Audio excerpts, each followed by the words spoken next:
Welcome back to Alternate Stages, the podcast devoted to sustaining live theater.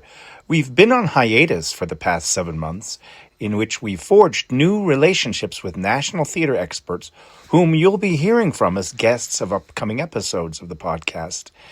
And the hiatus allowed me as an actor to get my feet wet in 5 recent musical productions, including City of Angels at Albuquerque Little Theater, Anastasia with Devin Frieder Productions, The Sound of Music, and Mary Poppins, both at Landmark Musicals, and the holiday concert Comfort and Joy, produced by my friend Abby Greenwald at Albuquerque Public Library downtown. I also used our hiatus to develop further chapters of the Shylock origin story I've been writing, Refuge, or The Scribe of Granada, which we'll be sharing as special bonus episodes of Alternate Stages podcast for our paid subscribers. And I did a ton of historical research during the hiatus on the oldest state capital in the U.S. Yes, you know it as Santa Fe, New Mexico, while I was giving group historical tours in the fall. I hope you used the Alternate Stages hiatus to catch up on our past 29 episodes and to see some great live theater. Send us a comment on any theater you've seen or done or want to be interviewed about. My guest today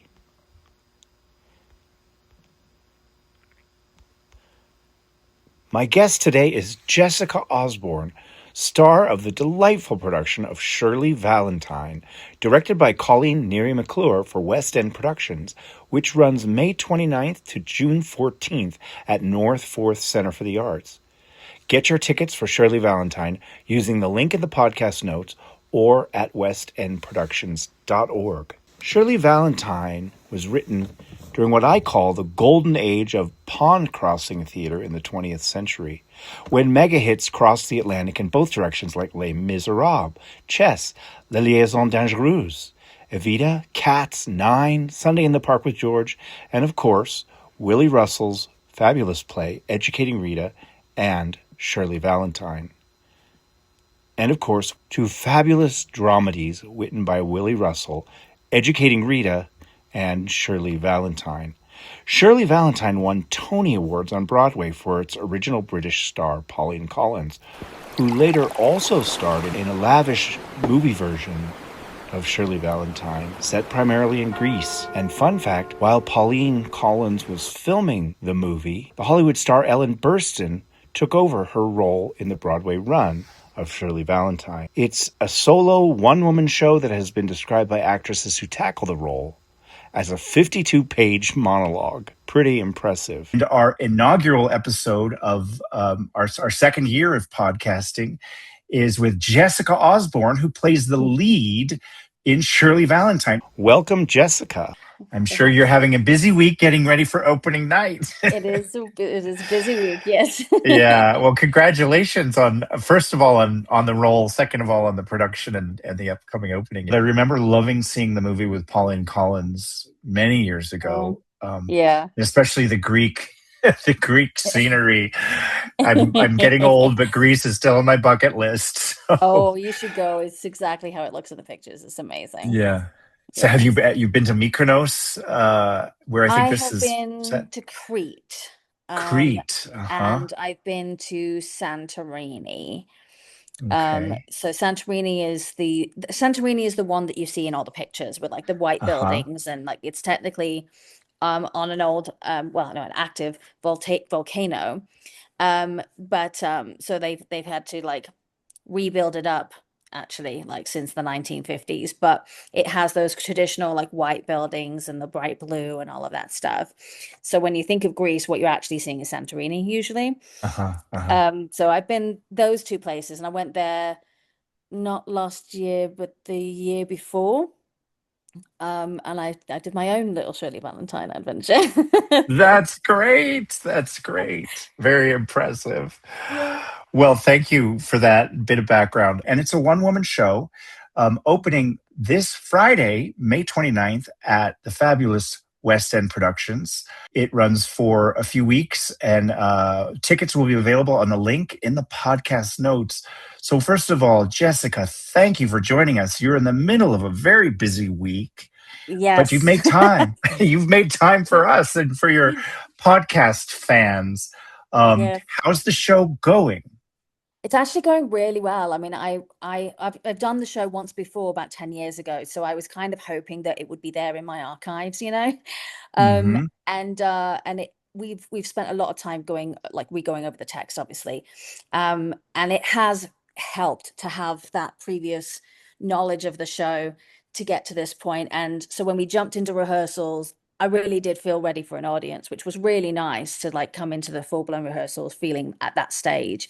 So yeah, I feel ready. I'm ready to start actually chatting with the audience and having a good time with them. So That's yeah. wonderful. Just from that brief glimpse you gave us, your voice, your manner of speaking, it's like, as we said in New York, it's like butter. I feel transported already. That's great. For our other listeners who don't maybe know your background, what do you want to share about your origin story and what made you the Jessica Osborne who is got her name in lights today?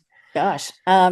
Well, I lived obviously I'm from England, obviously. I am a northerner like Mhm. Shirley, not from the same place, but the opposite side of the country. When I was 16, I went to drama school in London at a place called Italia Conti. And yeah, so when I fell in love and I with an American and I ended up moving over here to the States and I sort of lucked into the theatre community and the film community pretty early on, actually. And I used to bash around with some of the, you know, old UNM theatre program people, people that had just graduated with that, and originally was sort of hanging out at the Vortex, doing some sketch comedy shows and things like that. And then I moved away for a little while, to LA, and I did a little stint there, like, doing some work over there. And then I decided to come back because I missed the creative element that I always found here in Albuquerque. There was something that just kept you going. And like the minute I landed back in Albuquerque, I got asked to do a web series. I got asked to do multiple plays, a couple of readings, and I just felt like I was constantly doing things. I was a part of a musical improv troupe over at the box for a minute there, and I became a West End. I became a member of the company member of for Oxstock Theatre, and I was there for quite a few years, doing a bunch of plays there and musicals. And then when West End started up, that was right after I directed Colleen in Mothers and Sons over at the Oxdog, and she was like, you Mhm. know, we want to do English plays and tell them how our we see it because of course we've lived there, we've grown up with it, so we want to be able to tell them the way we see it. And I was like, yeah, absolutely. And then she went, so here's Shirley Valentine. And I went, oh, okay, sure. Let's do a 52-page monologue. Why not? um, but it was really great timing for me because I felt like I'd had a lot of growth in all of the types of roles that I'd done, and I hadn't done a one-woman show before.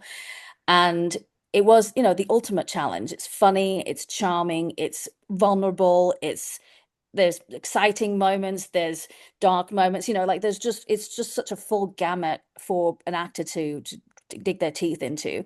And now coming back at it again, I feel like I only sunk my teeth into it like barely, like a tiny Mhm. millimeter in last time, and now I feel like I'm actually getting to take a big chunk out of the apple. So yeah, that's me in a That's nutshell. wonderful. Yeah. That's really wonderful how revisiting a role can be so different. I've revisited plays and been in different roles in a revisit, but never revisited a role. But this Mm, is maybe um, a role that it can is conducive to that. So, well, first of all, I want to ask you: many actors are scared of the one person show, the solo show. mm, Did you have any trepidation about, oh, can I handle a show all by myself?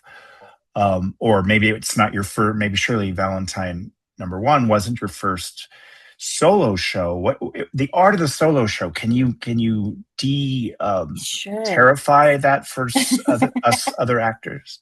Well, for me, so I was always very into comedy. I'd started with sketch comedy and some improv a little bit, and then as an old friend of mine, Rusty Rutherford, who's involved with like sketch comedy that I did. He's a stand-up around town, and he ran a stand-up competition called the, I can't remember what it's called now, but um, uh, Third Thursdays it was called, and he would do a competition every week, and basically have people come out and basically compete for the best comic in that night. And he kept going, "You should come, Jess. You should come. You should come. You should come do this." And I was like, "No, no, like this. I act. I have a script. Like that's what I do." And he's like, "But you'd be great." And I was like, "No." But and one day I turned 30 and I went, "You know what? I'm gonna do shit that scares me. I'm gonna try. I'm gonna try." So I wrote a story about my great grandma, and I thought, well, it's just like a monologue, isn't it? You know?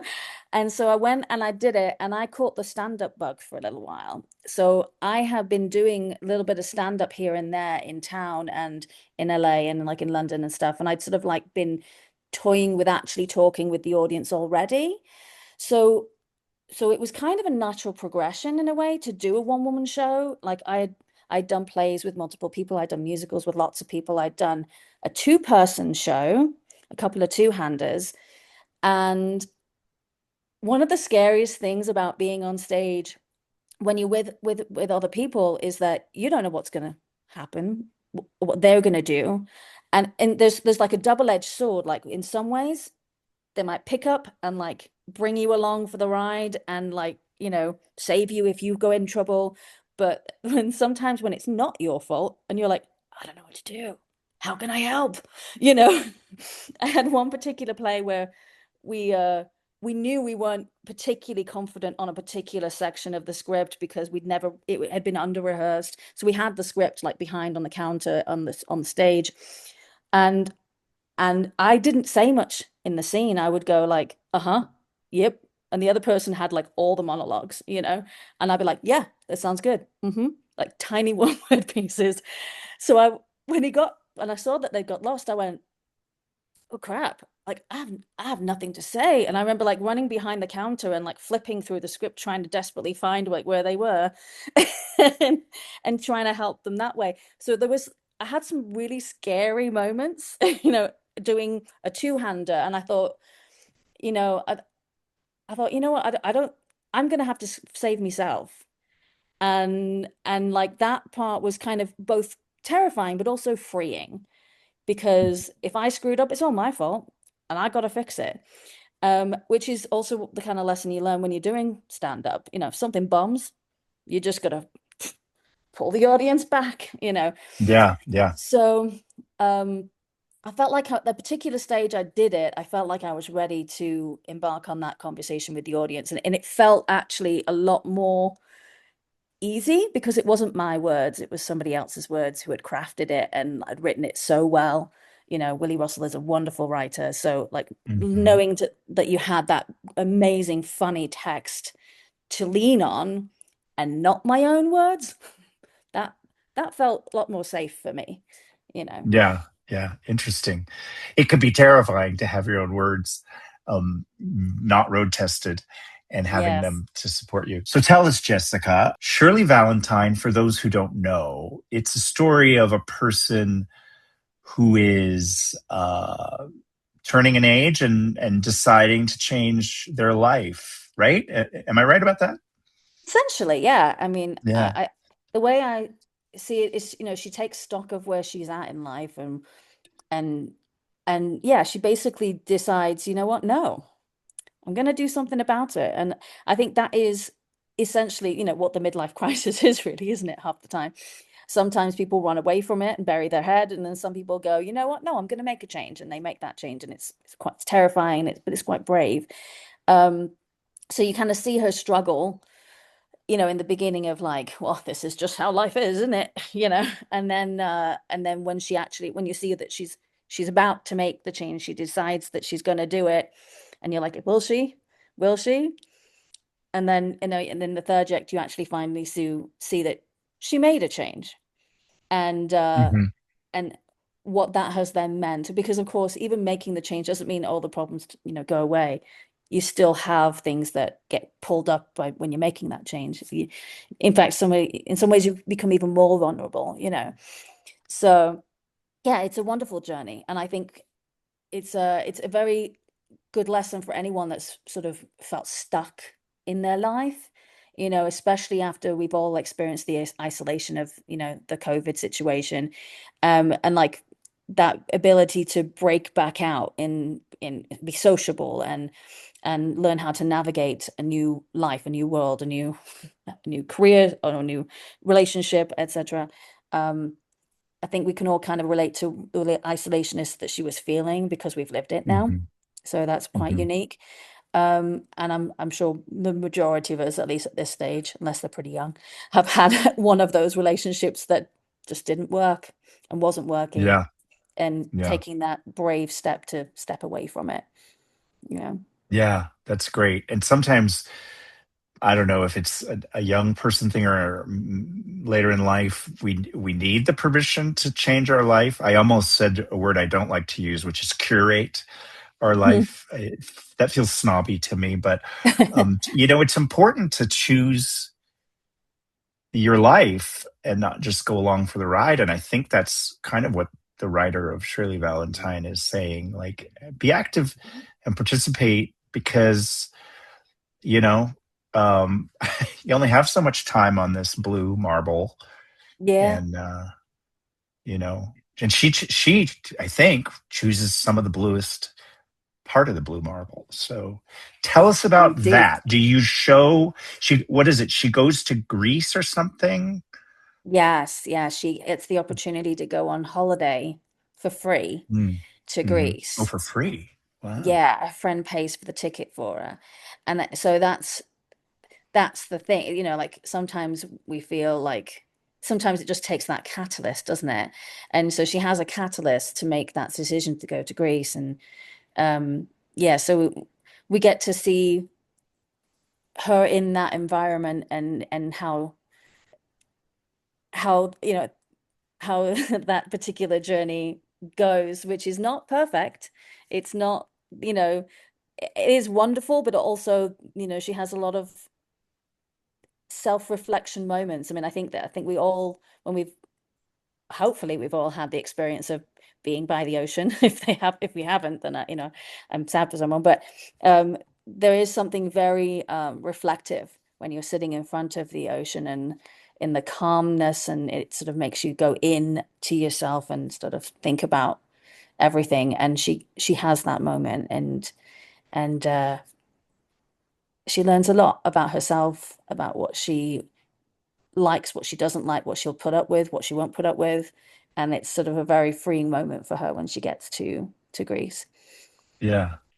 And I imagine it's a lot of comedy knowing Willie Russell, right? Oh, absolutely. The whole thing. Even if you're crying, you're going to be laughing. Yeah. Oh, Like, wonderful. yeah, there's definitely highs and lows. And there's definitely like moments where, she's crying. But even through that, there's comedy, you know. Right. She makes a laugh and a Yeah. joke every single minute. So yeah, Yeah. it's a delight. He's a delight. I'm so grateful that I got to play with his words, and I've gotten to do it twice now. I got to do Educating Rita a while back as well with West End, and it's just his words are beautiful. Like how he writes women so well is incredible, you know. Yeah. Wow. I remember years ago, I mean, literally decades ago, seeing someone do Educating Rita, and I remember laugh crying in that, and I think that's a little bit of a trademark of this author. So how wonderful that you've gotten to do it and revisit it. Yeah. One of the things I always wonder, like, where, at what point in a visit to a foreign land do people say, "Oh, I think I'm a little more at home here." Like, it's not day one of a visit or a vacation, but maybe a few days in, you're like, "Oh, I get the groove of this place." Does that happen for her right away, Shirley, or does it take a while for her to kind of get her feet under her in Greece? I don't think I don't think it happens right away. I don't want to give too much of the play away, but it's not exactly what she thought it was going to be when she gets there. Mm, Um, and so she's she goes from feeling alone in her own home, surrounded by people, to being on holiday, feeling alone, surrounded by people. So, that the lesson there is that, that you have to change you as well. You can't just move the circumstances to a different place. Hmm. So those first few days is not, it's not all sunshine and roses, but she does find her groove and she meets new people. She takes a risk, and she takes a pretty huge risk for somebody of her life and, of her lifestyle and background. And when she takes that risk, that's when she realizes I could jive here. But I also, like, part of me wonders also is, because she stays there because that's where she took the risk, would she Hmm. still be the Hmm. same if she went back home? So, um, yeah, it's interesting. Everything's speculation, obviously. That's great. You're making me feel like I need to go to Greece. And this is And you specifically should. Mykonos, right? Greece, or Um, is it? they don't actually ever specify which island she's Oh, on, okay. actually. But I Okay. would assume Mykonos. Well, no, I don't know, because I think Mykonos now, you can't stay there. It's a visiting island, I believe. Um, Yeah. It and something tells me after seeing this play, a lot of people are going to be booking tickets to Greece. I hope they do. I hope they do. Like, Yeah, it is a great place. Like I said before to you, I have been able to go there once, and like it was wonderful. It really was. It was such, that's great. you could really get the essence of like how the Greek mythology came to pass, because like being able to see somebody on the mountaintop, like just in the distance, like I could imagine them thinking, "Oh my God, that's a god," because it looks so Hmm. far up, and yet you can see there's a human being up there. Same with like the water, like you can see the water like skimming across, and like the dew looks like little sprites. So I was like, oh, Uh-huh. that's where nymphs and sprites, idea came Yeah. from.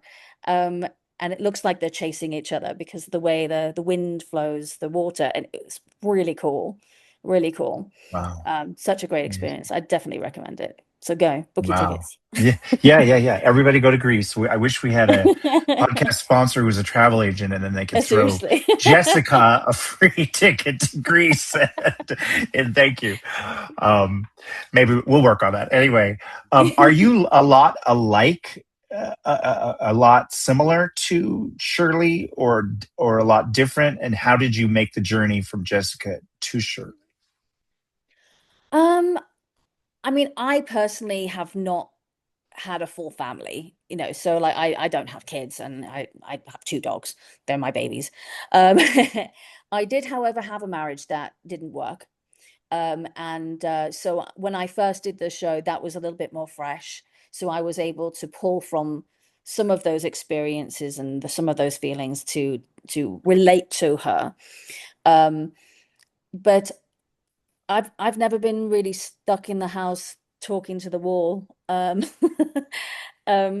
that, even in the isolation that we had with COVID, I always had a very robust social life. So that part was something that I think was a difficult at first for me to sort of really understand, because I've always been quite a sociable person, but I am also a little bit of introvert. So when I get my alone time, I kind of like my alone time.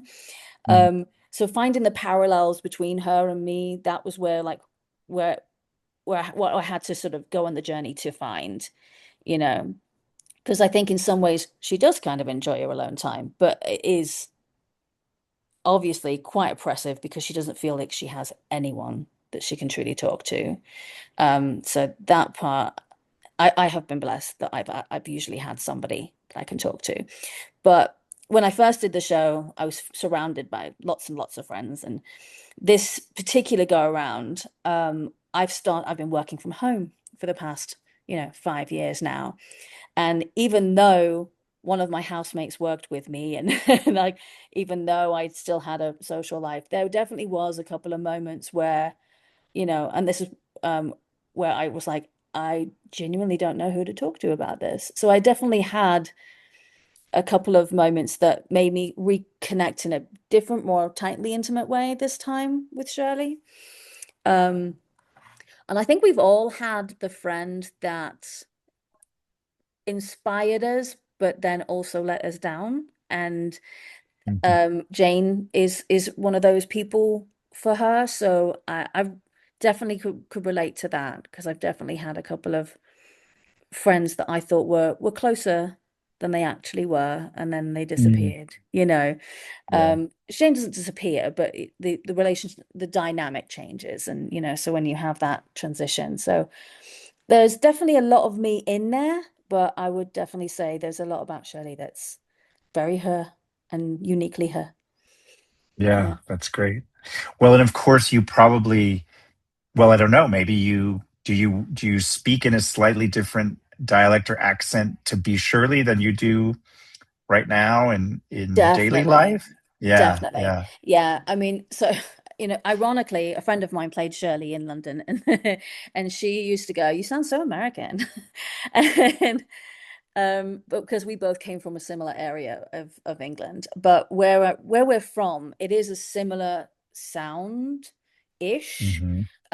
It's just definitely got some tonality differences. There's definitely some um placements like differences um so yeah, there's similarities but different as well, so yes, I definitely have a Shirley voice, shall we say. Yeah.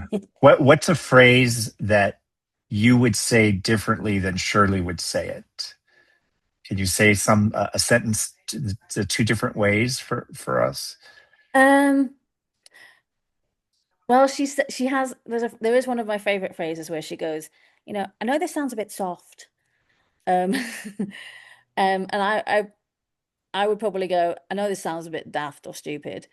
So there's that when you kind of know the dialect and the words of what she's meaning, obviously I can translate it, hopefully, through Hmm. my Hmm. meanings. But yeah, we don't really say that. And I'm trying to think if there's anything else in there.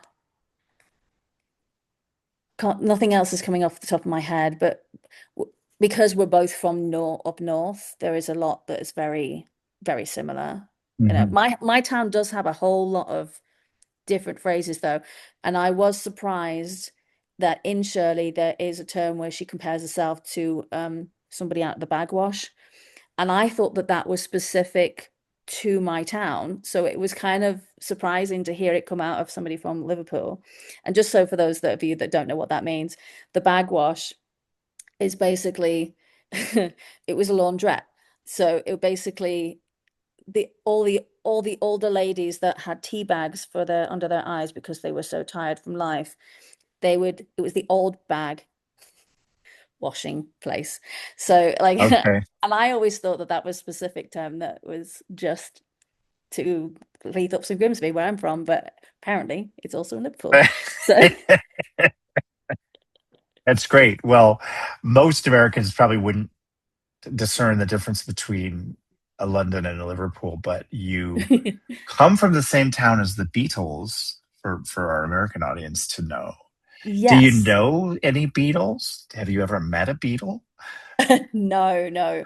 But I do know a couple of Scousers. I had a friend from Birkenhead and I've got a friend from Central Liverpool. So I had a couple of people that I was able to go, you know, this says child wall. Well, how do you say that? Oh, chill wall. Oh, okay.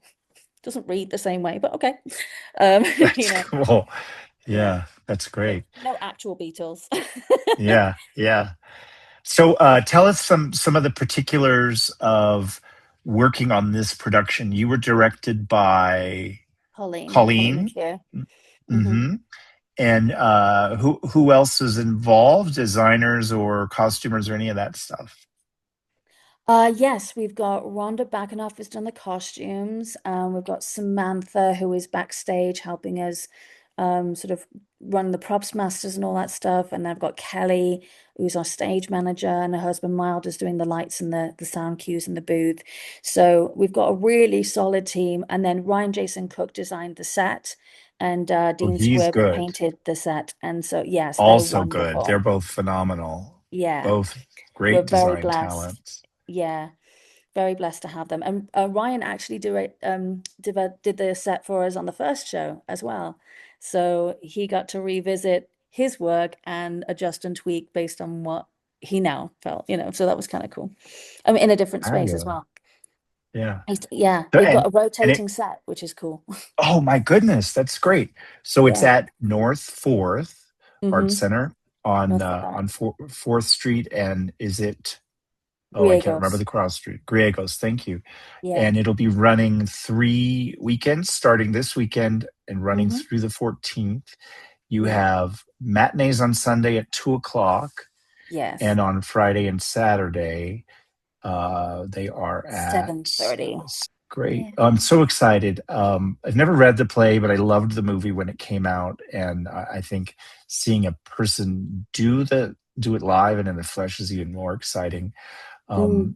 This is great. So, and Mhm. then, is there anything you want our burgeoning audience to know about, where you might pop up again in other shows or other venues? I know you maintain some sort of a channel on social media.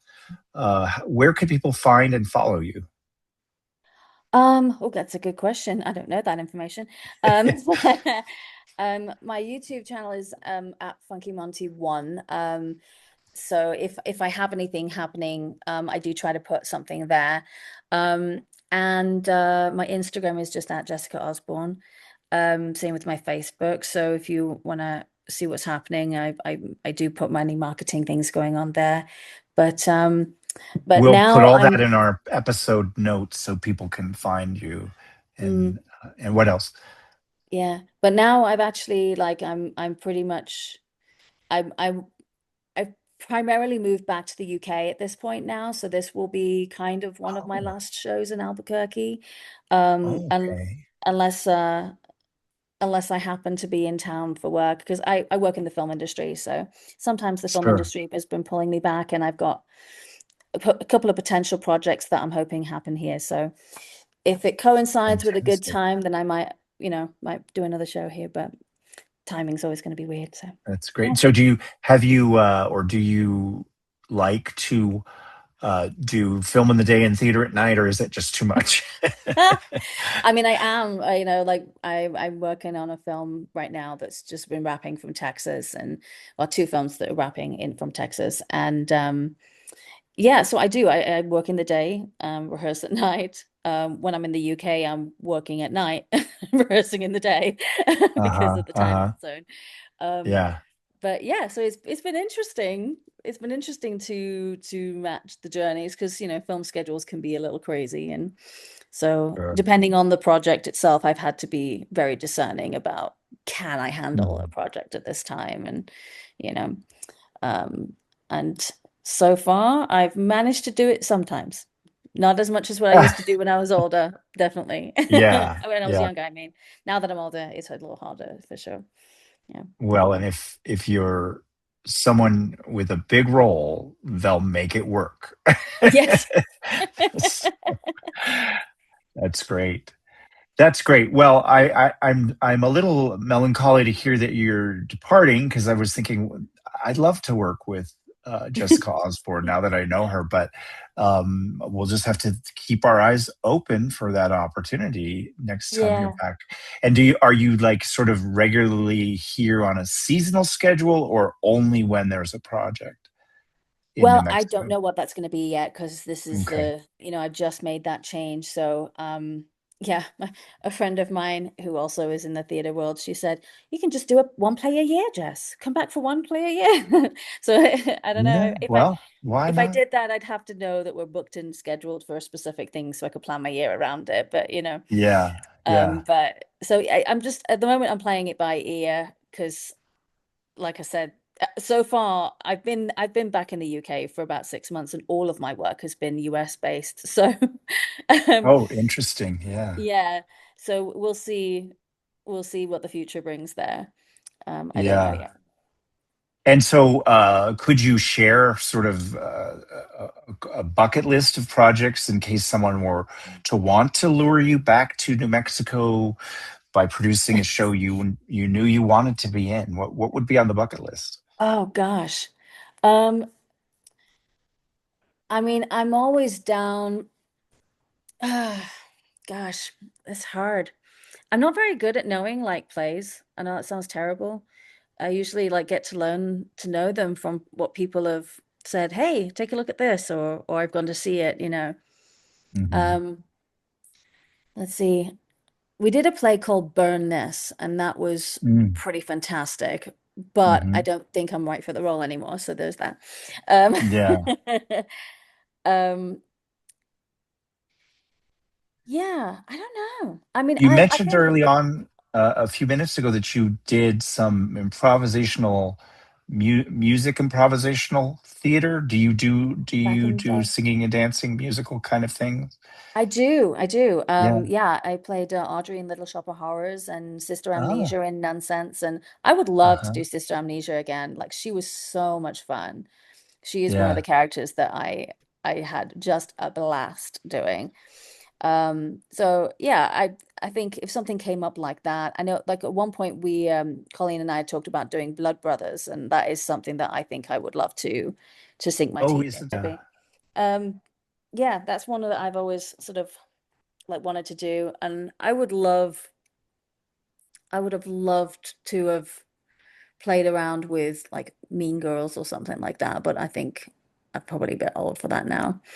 Um, Well, if I may say, I believe there's more than one Mean Girls production going up in Albuquerque this coming year, so you there may is, have your choice I of saw. poisons there. But um, Yeah, and there is, I'm trying to think. Oh, there was a play called Closer that's a four people play, Harold Pinter.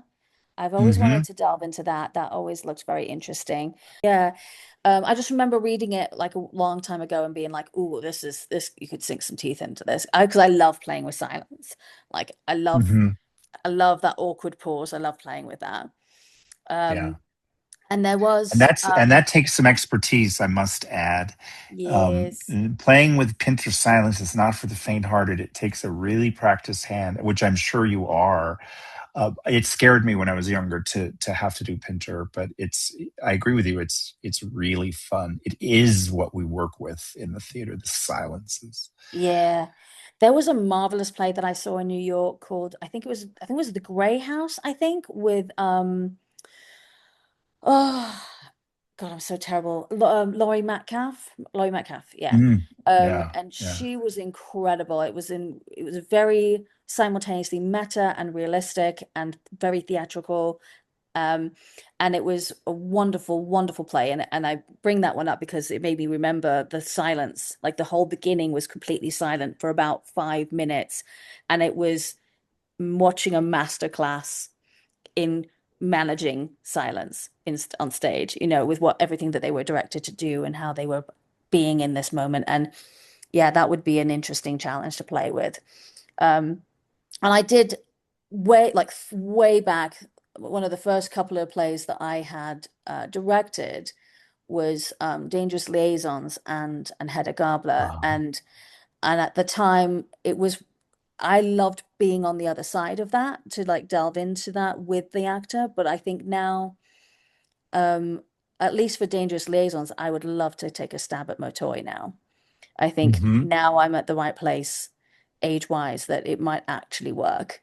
And I've got Yeah, enough life experience that I'd love to play with that. So I guess there is a couple. I found a couple. Yay. that's great. Well, can I do what we call lightning round with you? Ask you some questions and you just give us your quickest answer without a lot of thought, with Sure. your permission, of course. I will give it a shot. Uh, okay. First role you ever played as a wee young thing Oh, Alice Fitzwarren. No, that's not in. technically true. So actually the first role I played, I can't actually remember the name of the character, but I played a young girl, 13-year-old. It was when I was 13 in a movie that was about um drug use in communities, and I believe it's still playing in England. But the first role that I remember actually getting on stage was it professionally was Alice Fitzwarren, and that was pantomime, British pantomime, Dick Whittington. And she was the love interest on that. Oh, Yeah. fabulous. That's Yeah. great. Okay. Favorite role you've ever played? Audrey from Little Shop of Horrors Yeah, wonderful. Where did you do that? at the Ox Dog. Yeah, Okay. Oh, here in town. Yeah, great. yeah, before it closed Wonderful. down. Yeah. Yeah. I could have done that forever. I could have done that for, I'd have happily done it for a year. The cast was incredible. The crew and the team was incredible. Like it just, we had a blast. We had people coming back to Who see was that your show five times. Seymour? It Who was Tim played Seymour? McAlpin. Oh, I know Tim very Hmm. well. We just did Mary Yeah. Poppins together Oh, last nice. couple weeks ago, a few weeks ago. Yeah. And And who Phil was Shotell your, was our Mushnik. yeah, okay. Yeah. What Yeah. about your dentist? Who Oh, was the that was dentist? Brian Lamb. Okay. He hasn't done as much theatre in recent years, but he's a local magician actually now.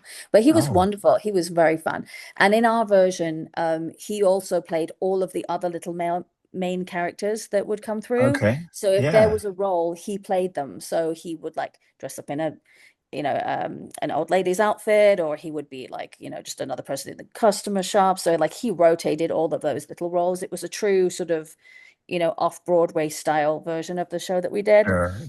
It was Almost fun. like 39 Steps or one of those kind Yes. of. That's That's on my great. bucket list. I've always wanted to do that Oh, show. oh, oh, Yeah, yeah. Well, that was that's, great. yeah. Which role would you play? There's only one role for a woman. Well, look, I personally feel the two clowns could be any gender, but I Oh, don't know if fair. others agree with me. Fair. I've only ever seen it with, with one woman and two men. But I guess, yeah, I mean, to be fair, you are playing multiple characters. So yeah, you could do it Yeah. either way. I And guess I wouldn't really mind. I think because you get to just jump into different characters and play so many fun roles, I think it would be cool. yeah. And Yeah. the traditional female role in that is actually three characters at Hmm. least, three Yeah. main characters who are both all distinct. So yeah, great show. Oh, I hope you get Yeah. that chance. I think that's great. Okay, Yeah. continuing the lightning round. This is a Hmm. tough one. Okay. What's a role that you absolutely hated or that caused you to learn something very difficult? Colleen will hate me for this. I really hated playing Ma in Da, um, because she was mean. Mm, She was, and I found it really hard to relate to her. And so I hmm really struggled playing her. And what I learned is that I don't like being the anti-hero. Like I don't like being the antagonist. Of course, now I think I might take a different view, but if it, depending on the kind of show it is, you can take great pleasure in being the bad guy, but I was the bad guy and I hmm really didn't like playing the bad hmm Yeah, guy. yeah, yeah. That's Yeah. tough. I agree with that. It's hard to know that you're the bearer of the audience's Of their negativity. hate. Yeah. Yeah, yeah, yeah, yeah. Okay, and final lightning round question. What is a special skill that you had to pick up sight unseen for a role? Ventriloquism Ah. for Sister Amnesia. And I mean, I don't know if I wouldn't say that I became amazing at it because I definitely know my jaw moves when I speak, um, but because she talks through her puppet, so I like had to sing while I am talking, like that. So Yeah, it was one of those things that I didn't know that I had any skill related to it at all. But when I used to be in dance competitions as a kid. I was quite a good dancer, and we would be standing there waiting for adjudication, like holding our numbers and having to be presentable. And we used to just sort of talk to each other through our smiles as we were standing on stage. And so we got used to just not moving our mouths much, so that they didn't think we were talking. And yeah. so it was a skill that I didn't really know that I had, but like I had to cultivate it and work on it, of course, to play Sister Amnesia and the puppetry. Like I guess that goes hand in hand with it, the puppetry of being then manipulating this as the distraction from the fact that your jaw's still moving slightly, Yeah, yeah. you know. And what a lot of people don't understand is that ventriloquism requires very good diction. You Very just good have to hide diction. it. Yes. Yeah, The that's hardest amazing. ones are M. and T, because those ones Yeah. you actually use your mouth with. Close. So when you're trying Uh-huh. to T, you're like trying to you're trying not to move it as much, but using your teeth instead. So it was a huge, huge, like it's great practice for your diction, you know. In fact, it's Hmm. become one of my warm-ups is to sing one of her songs to try to make sure that all my tongue is moving around rather than just my mouth, you know. So Fascinating. yeah, it's become part of my warm-up now. It's like one of the things I do is sing through the whole nonsense musical before I go on show. An actor's work is never done, and It's then never there's no done. work-life balance. Yeah. That's great. Any last thoughts you want to leave the audience with? Um, what come, you're gonna have a great time, you know. Both men and women are gonna really relate to this because I think everybody's been in a situation where they needed to get out and they needed to make a change. And that is the most universally understandable thing about this play. And it's funny as hell. You're gonna laugh, you're gonna cry. So come. I can't wait. I can't wait to Yeah. see it. It'll be so great. Well, thank you very much, Jessica. Triple threat, quadruple threat, quintuple threat, actor, singer, dancer, writer, director, Jessica Osborne. It's been wonderful getting to know you a little. 39 steps. Congratulations, and have a great run in Shirley Valentine starting Thank Friday the you. 29th. Thanks a lot. See you Thank later. you. Bye.